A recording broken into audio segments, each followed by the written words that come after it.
Imagine standing in a public square, surrounded by people, cameras, tension so thick you could slice it. A man steps forward. He's not shouting, he's not angry on the surface, but what he's about to do is like dropping a bomb in the middle of peace.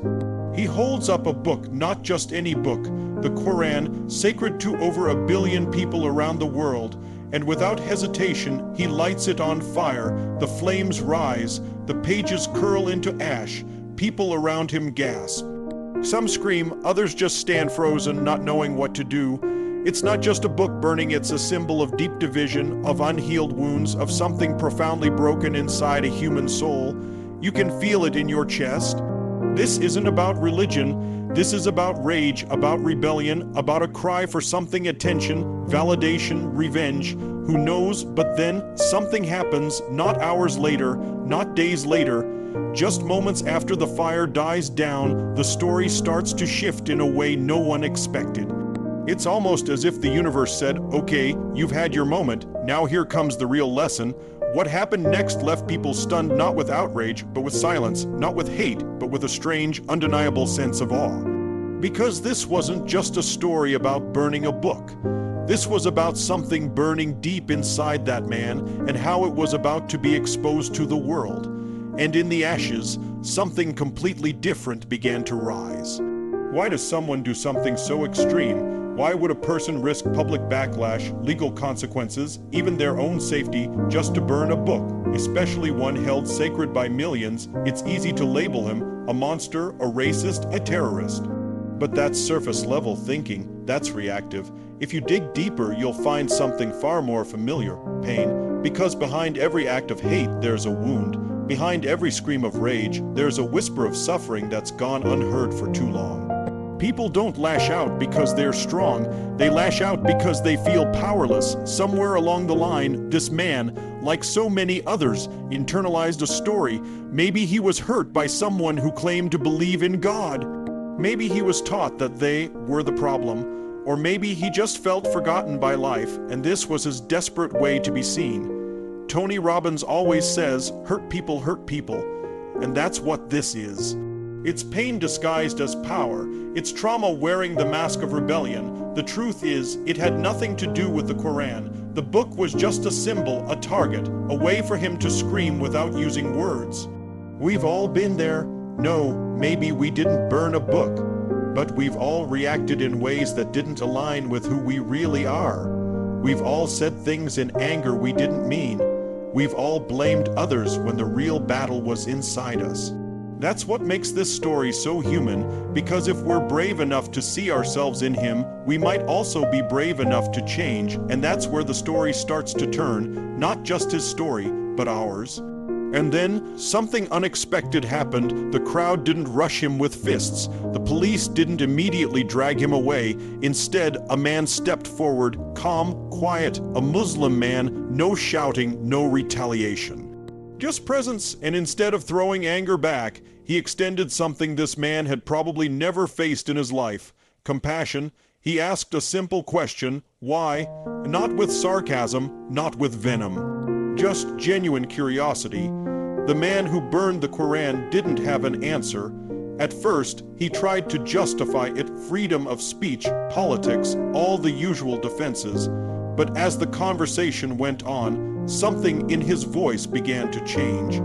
It wasn't confident anymore. It started to tremble, because in that moment, when faced with calmness instead of chaos, the mirror got turned on him. And when people are no longer reacting to your anger, you're forced to sit with it, to own it, and that's the part that breaks you down. Later that day, the same man was seen sitting alone. No crowd, no cameras, just him on a bench, silent, head down. He wasn't celebrating what he did. He wasn't proud. He looked lost, because that fire didn't just burn paper, it burned a part of himself, the part built on hate, and now that it was gone, all that was left was emptiness, the kind that begs for meaning. And that's the twist no one expected. Not riots, not more hate, but a seed of reflection, a crack in the armor, a question beginning to form inside someone who thought he had all the answers. What happened hours after the burning wasn't a headline. It was a human moment, a pause, a possibility, the start of a shift that not even he could have predicted. You see, most people only saw the act, the burning, the outrage, the shock, but they missed the deeper story, the story behind the story. That man wasn't born to hate. No one is. Somewhere along the line, life taught him that hatred was a kind of power.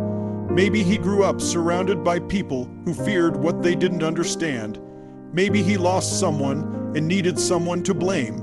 Maybe he spent years online, drowning in echo chambers that fed his bitterness and fueled his ignorance. He had never met a Muslim before, never stepped into a mosque, never had a real conversation with someone who believed differently than he did. His entire image of Islam was built on headlines and hearsay, on fear. But that day, everything cracked open. The man who approached him after the burning didn't come with judgment. He came with peace. He offered to talk, to listen, even to show him what the Quran actually says, not to convert, not to debate, just to connect. And when the protester sat down and actually listened, something inside him shifted. Not all at once, but enough. They talked for hours about life, about struggle, about belief. The man started to realize that the people he dehumanized weren't so different after all. He even asked to visit a mosque, not to provoke, but to learn. He removed his shoes, stepped inside, and for the first time in his life, he felt something he couldn't quite explain. Stillness, humility, maybe even grace, and that's when it hit him. The hate wasn't coming from them. It was coming from within him. And for the first time, he wanted to put it down, not because someone forced him to, but because he saw the truth. What he'd been carrying wasn't power, it was poison. This wasn't a conversion story. It wasn't about religion at all. It was about awakening, about a man who went looking for enemies and found mirrors, about someone who tried to destroy what he didn't understand, and ended up discovering a piece of himself in the ashes. Because sometimes the most powerful transformations come not through punishment or shame, but through unexpected acts of grace, through being seen, through being forgiven before you even ask for it. That's what happened behind the scenes. That's what left everyone speechless, not the fire, the humanity that came after. This is where the story expands beyond one man, beyond one moment, beyond one book. Because this isn't just his story, it's all of ours. We live in a world that teaches us to divide, to pick sides, to judge before we understand. But the truth is, the human experience is universal. Every person you've ever hated, feared, or misunderstood. If you sat with them long enough, you'd see yourself in them. We've all felt angry. We've all felt alone. We've all wanted to be heard. And here's the hard truth. Hate is easy. It gives you something to hold when everything else feels out of control. But what takes real strength?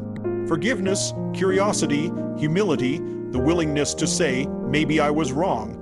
That's the kind of courage that transforms not just individuals, but generations.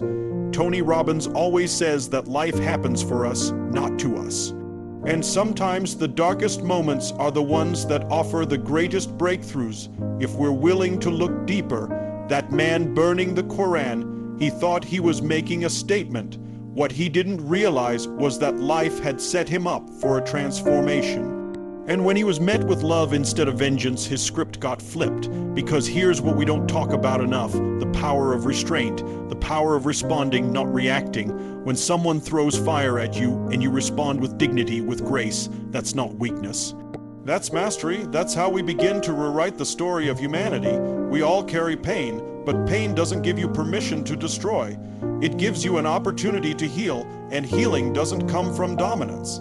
It comes from understanding, from choosing connection over conflict, from remembering that every person you meet is fighting a battle you can't see.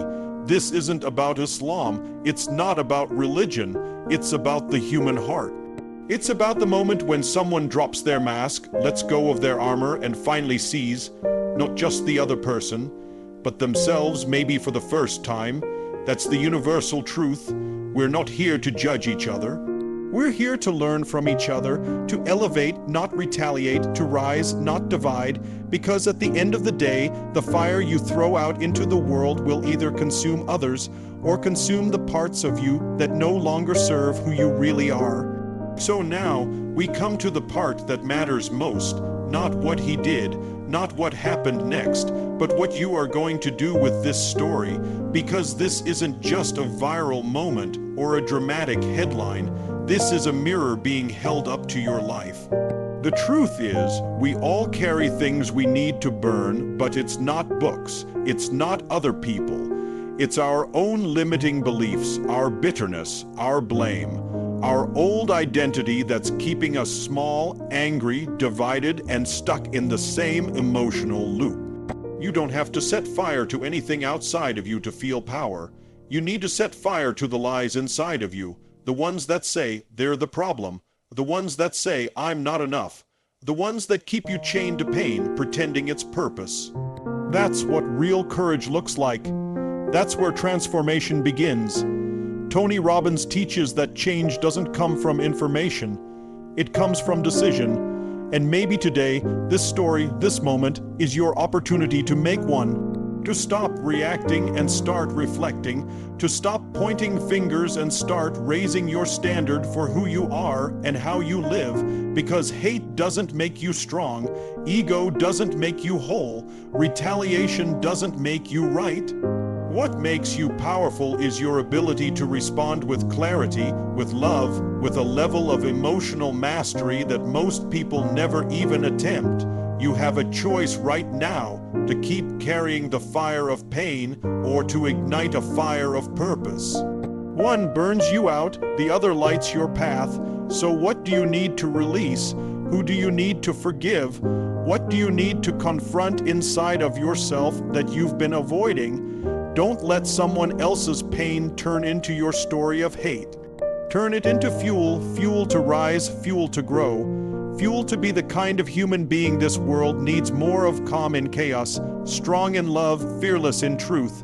You're not here to be another echo of anger. You're here to be a signal of change. That man thought he was making a statement, but in the end, he became a symbol of what happens when love disarms hate, when courage overcomes conditioning. When one unexpected act of grace sparks a revolution inside a broken heart. Now it's your turn. Burn the excuses, burn the fear, burn the need to be right, and rise from those ashes as someone unshakable, unstoppable, and unforgettable. You don't have to set the world on fire to be seen. You just have to light up your soul. Let this be the day you remember. The fire outside will never define you, but the fire within you will.